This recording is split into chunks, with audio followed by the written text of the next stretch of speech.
Welcome back. This is the 7th module of the Superheroes Entertainment course. This is Authors and Audiences. This is lesson 7.1, the first for the module. This module has 4 lessons. 7.1, Who Authored and Who Owns Superman.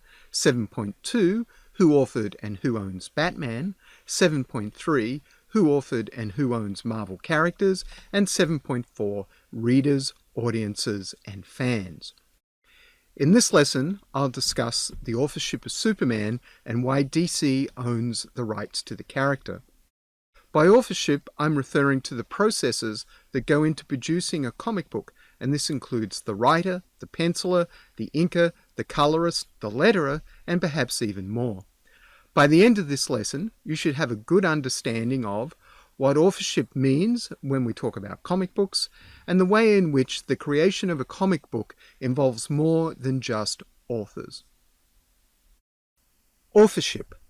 The relationship between writer and artist is an issue of immediate concern when discussing authorship in comics.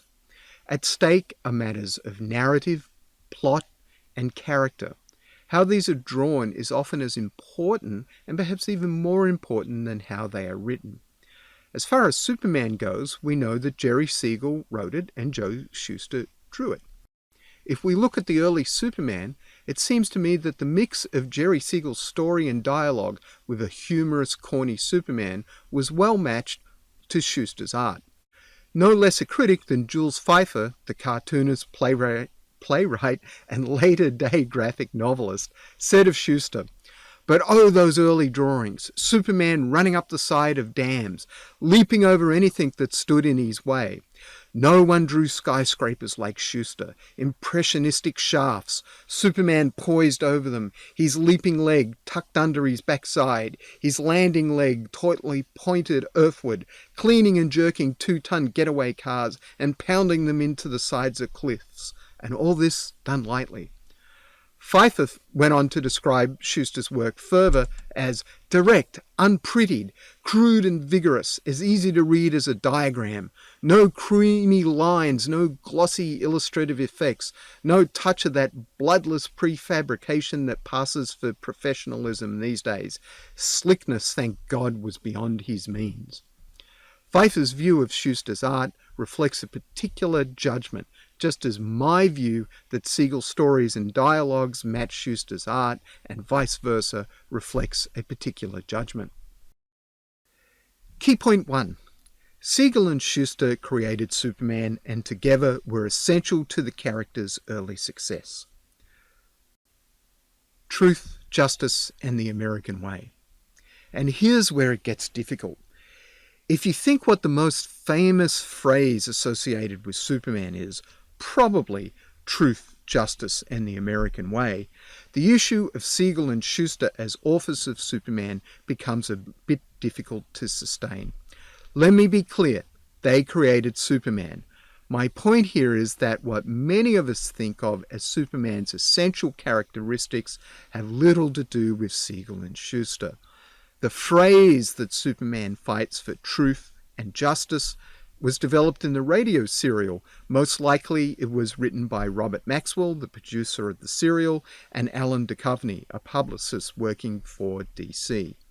The phrase, "and the American way," was added by Olga Druce in 1942 after America entered World War II. This tells us that the authorship of Superman, and at least for those of us for whom truth, justice, and the American way are core to understanding Superman, the authorship of Superman is bigger than Siegel and Shuster.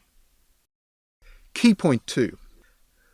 For many superhero characters, the notion of authorship is made complex by the many people who contribute to the character's creation across different mediums.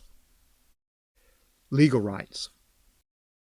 Various artists and writers create comic book superheroes, but these tend to be published by comic book companies.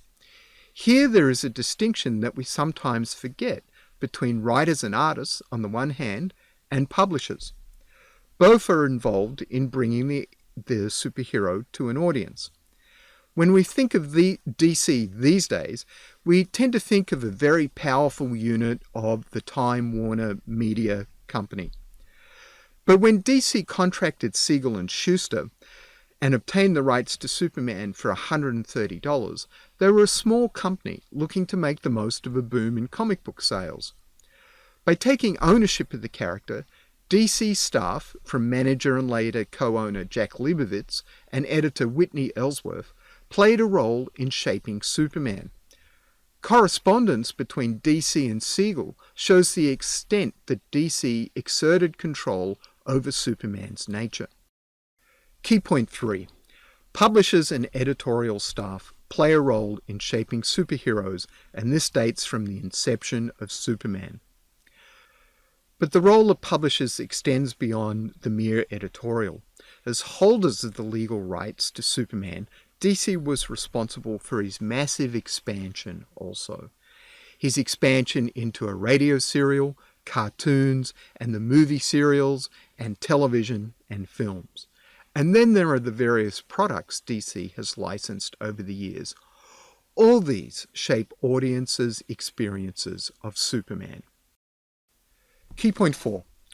Superheroes are not just stories that appear in comic books, films, and other media. They are also trademarked legal property, and their images circulate widely beyond any immediate story.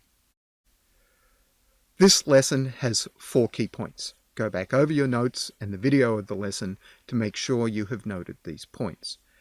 Next up, lesson 7.2, Who authored and who owns Batman?